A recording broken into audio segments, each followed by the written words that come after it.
नमस्कार मित्रों, जय श्री राम। आप सभी का स्वागत है मेरे YouTube चैनल ऋषभ एस्ट्रो महाराज में। मित्रों, आज हम चर्चा करने वाले हैं अष्टम भाव की। अष्टम भाव का नाम सुनते ही कई लोग डर जाते हैं, भयभीत हो जाते हैं कि यह भाव तो बहुत ही दुख कष्ट देने वाला है। लोगों ने बहुत डरा के रखा हुआ है इस भाव से लोगों को। तो आज हम चर्चा करते हैं, शनि अगर 8वें भाव में, आपके अष्टम भाव में विराजमान हो तो यह क्या फल प्रदान करेगा। आप स्क्रीन पर देख सकते हैं, मैंने एक कुंडली बना के रखी हुई है, मेष लग्न की है। ये एग्जाम्पल उदाहरण के लिए बना के रखी है कि अगर शनि यहाँ अष्टम भाव में विराजमान है तो क्या फल प्रदान करने वाले हैं। मैं ओवरऑल बताऊंगा, खाली मेष लग्न को रखकर नहीं बताने वाला हूँ, जनरलाइज प्रिडिक्शन बताने वाला हूँ। तो शनि अगर यहाँ पर विराजमान है मित्रों, तो शनि यहाँ पे आयु को आपके बहुत बढ़ा देंगे। अष्टम भाव में अगर शनि विराजमान है तो आप ये तय मानकर चलिए कि आपकी आयु बहुत लंबी है, बड़ी है। आप दीर्घायु जीवन आपको परमात्मा ने प्रदान किया है। तो दोस्तों, यह भाव जो रिलेटेड है आयु का, मृत्यु का, आपके रिसर्च का, ज्योतिष का, गुप्त विद्याओं का, गुप्त चीजों का, गुप्त धन का, यह भाव इसको दर्शाता है। तो अगर शनि यहाँ पर विराजमान है तो आपको एक अच्छा ज्योतिषी बना सकते हैं, आपको रिसर्च में बहुत अच्छी सफलता प्रदान कर सकते हैं, आप एक बहुत अच्छे डिटेक्टिव हो सकते हैं, खोजी प्रवृत्ति के व्यक्ति हो सकते हैं। आप किसी भी सीक्रेट ऑपरेशन में जो लोग होते हैं उनमें आप जा सकते हैं। तो यह आपको इन क्षेत्रों में शनि आपको बहुत अच्छा फल प्रदान करने वाले होते हैं अगर यहाँ पर विराजमान है। अब ये सारी चीज़ें डिपेंड करेंगी कब, आपकी जब ओवरऑल कुंडली में शनि यहाँ पे कैसे बैठे हुए हैं। कैसे का मतलब यहाँ पे अच्छी स्थिति में है या बुरी स्थिति में है, उच्च के हैं, नीच के हैं, इनकी डिग्री कितनी है, इनका बलाबल क्या है, ये सारी चीज़ें फैक्टर इन करनी पड़ेंगी, इनको कंसिडर करना पड़ेगा। तभी हम बता सकते हैं कि शनि यहाँ पर आपको ओवरऑल लाइफ में कैसा फल प्रदान करेंगे। जब इनकी दशा, महादशा, अंतरदशा, प्रत्यंतर दशा आएगी तो यह आपको कैसा फल प्रदान करने वाले होंगे। लेकिन जनरलाइज प्रिडिक्शन के लिए मैं बता दूं कि शनि यहाँ पर विराजमान है तो आपको, अगर इनकी दृष्टियां ले लें, इनकी 3 दृष्टियां होती हैं, आप सभी जानते होंगे जो इस वीडियो को देख रहे हैं, नहीं तो जानते तो मैं बता देता हूं कि शनि की तीसरी, सप्तम और दशम दृष्टि होती है। शनि जहां पर बैठते हैं वहां से तीसरे, वहां से सप्तम और वहां से दशम देखते हैं। शनि की दृष्टियां अच्छी नहीं मानी जाती हैं, अलगाव वाली मानी जाती हैं। तो अगर दृष्टि की बात करें तो इनकी अगर अष्टम से गिने तीसरी तो पड़ेगी आपकी कार्य क्षेत्र पे। अब कार्य क्षेत्र पे अगर ये दृष्टि डालेंगे तो आपके, देखिए, कार्य में आपकी डीले लाएंगे। आपको हो सकता है कि नौकरी में बहुत इंतज़ार करना पड़े, बहुत इंतज़ार के बाद, बहुत असफलताओं के बाद आपको कोई नौकरी प्राप्त हो। ये भी एक इसका कारण हो सकता है शनि अगर यहाँ पर विराजमान है तो। आपके पिता, क्योंकि ये दशम दशम भाव जो होता है पिता का भी होता है, तो आपके पिता के साथ आपके संबंध अच्छे ना हो, उनसे आपके विचार न मिले, आपके प्रमोशंस में देरी हो, प्रमोशंस में कई सारी आपके बॉसेस जो हैं आपसे वो सहमत ना हो, खुश ना रहे, तो आपको जो सफलता और अचीवमेंट्स मिलनी चाहिए, जिस टाइम पे मिलनी चाहिए, वह ना मिल पाए। ये नहीं कह रहा कि नहीं मिलेगी, लेकिन आपको चीज़ें देरी से मिल सकती हैं। हाँ, और शनि जहाँ पर विराजमान होते हैं ना, उस भाव को वो बहुत लंबा कर देते हैं, बहुत बढ़ा देते हैं। जैसे कि मैंने खुद भी शुरू में बताया कि शनि अगर आयु भाव में यानी अष्टम भाव पे विराजमान है तो आपकी आयु को बहुत बढ़ा देंगे। तो इसमें नो डाउट, जहाँ पे बैठते हैं उसको, उस भाव से रिलेटेड फल को बहुत ही लंबा कर देते हैं।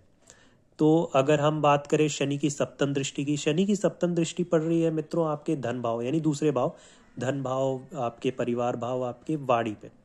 तो आपके ये धन जो है ना, धन को, आपकी सेविंग्स आपको बहुत अच्छे से करके चलनी होगी।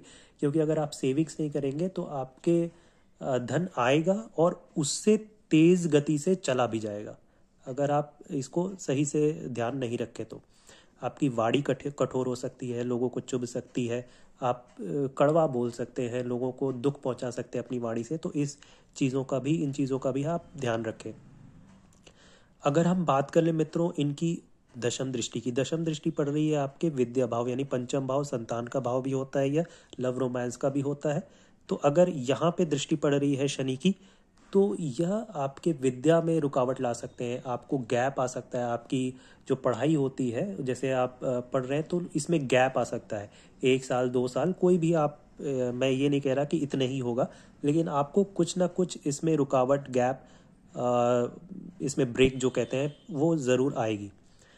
और मैं हाँ, अब ये परफेक्शन के साथ इसलिए भी नहीं कहा जा सकता होगा ही होगा, क्योंकि आपकी उसके लिए पूरी ओवरऑल कुंडली देखनी होगी। अगर सिर्फ शनि की बात कर लें तो ऐसा नहीं हो सकता ना कि शनि पे पूरी कुंडली डिपेंड करती है, आपके और नवग्रह जो है पूरे, मतलब जो और बाकी ग्रह हैं वो भी, उसकी भी एनालिसिस ज़रूरी हो जाएगी, तब मैं परफेक्शन के साथ बता सकता हूँ। परफेक्शन तो कोई भी नहीं बता सकता, लेकिन नियर अबाउट मतलब क्या हो सकता है ये ज़रूर बता सकता हूँ। तो अब संतान की बात करें तो संतान के स्वास्थ्य में दिक्कत आ सकती है, संतान देरी से हो सकती है।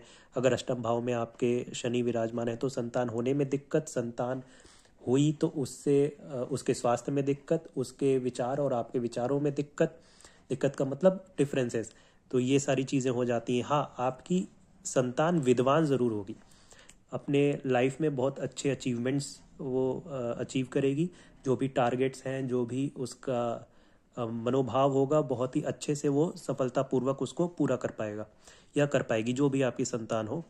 तो अभी बात कर लें लव रोमांस की, तो मैं आपको एक सजेशन ज़रूर देना चाहूँगा कि आप ये ना देखें कि आपको कितने लोग चाह रहे हैं, आप ये देखें कि हमेशा आप ये ना सोचें कि यार मुझे कोई नहीं पसंद करता, मुझे कोई वैल्यू नहीं करता।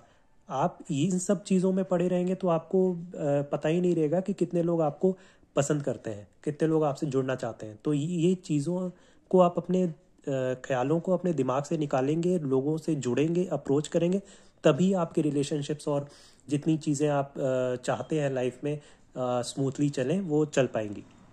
तो आप इसका भी ख्याल रखिए।